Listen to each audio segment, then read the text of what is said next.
Aristóteles nace en el año 384 antes de la era cristiana y fue discípulo de Platón y formó parte de la academia junto con su maestro en Atenas. Pero cuando Platón muere, decide cuestionar su filosofía y acercarse a los principios del materialismo. Tengamos en cuenta que Platón es uno de los referentes del idealismo objetivo. Él buscaba la verdad absoluta en el mundo inteligible.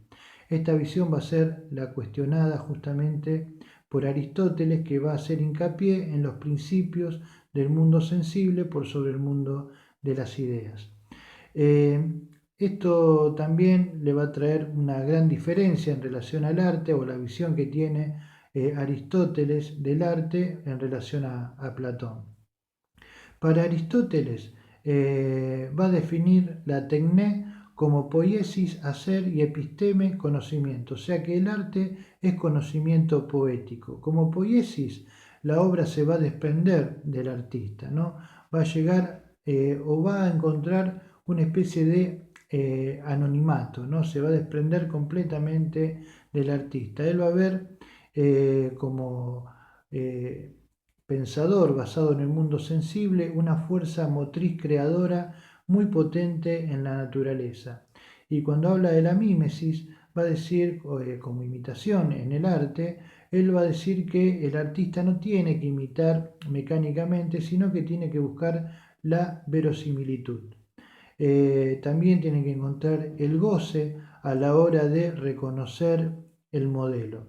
Otro, para Aristóteles, el arte más elevado dentro de la poiesis, dentro de la poesía, va a ser la tragedia, va a ser lo que se oponga a la comedia. Eh, Aristóteles va a decir que esa tragedia va a estar compuesta por 6 elementos, ¿no? La fábula, el personaje, la lengua, la música, etc.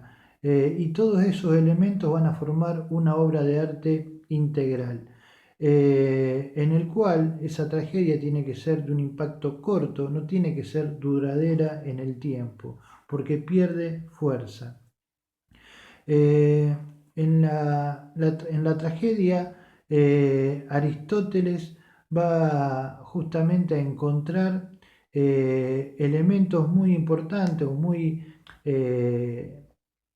interesantes que tienen que ver con el sentimiento de miedo, de temor, pero eso lo va a encontrar justamente que va a ser los sentimientos propios a los dioses, en cuanto que los sentimientos de caridad que van a aparecer en la tragedia van a estar más vinculados a los del ser humano, ¿no? El ser humano siente empatía cuando ve justamente que los dioses caen en desgracia, y eso va a producir la caridad, va a ser un sentimiento más humano.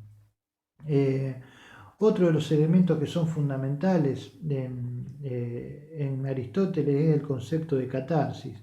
Catarsis como purificación del alma.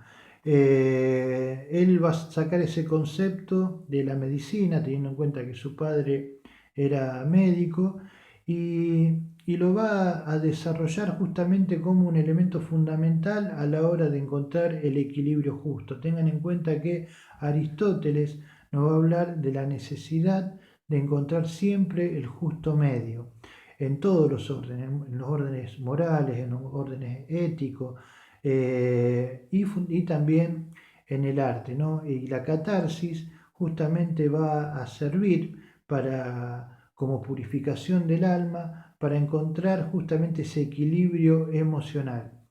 Eh, Ante la tragedia, ante grandes amenazas, la catarsis justamente va a servir para equilibrar las emociones. Esos temores se van a equilibrar a través del arte, a través de la catarsis.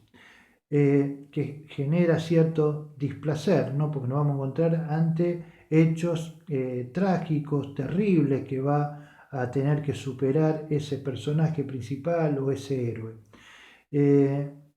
¿Dónde se encuentra el placer acá? Bueno, Freud ahí va a hacer un aporte muy interesante y nos va a decir que el espectador, al tener una lejanía en relación al personaje, al encontrarse en un lugar de comodidad en relación a lo que está pasando el personaje principal, ahí él va a poder observar la obra en su integridad y va a sentir el goce de poder contemplar la obra, ¿no? Una contemplación desde un lugar cómodo, porque él sabe que lo que está pasando el personaje o el héroe no es lo que le está sucediendo a él. Entonces, la catarsis como equilibrio del alma va a ser una de las visiones que va justamente a tener, a plantear Aristóteles. Luego Nietzsche va a hablar que esa catarsis, más que una purificación, va a ser un hecho que va a fortalecer, ¿no? Que va de alguna manera a aglutinar justamente en vez de purificar el alma. Pero bueno, eso lo vamos a ver más adelante cuando veamos la estética contemporánea.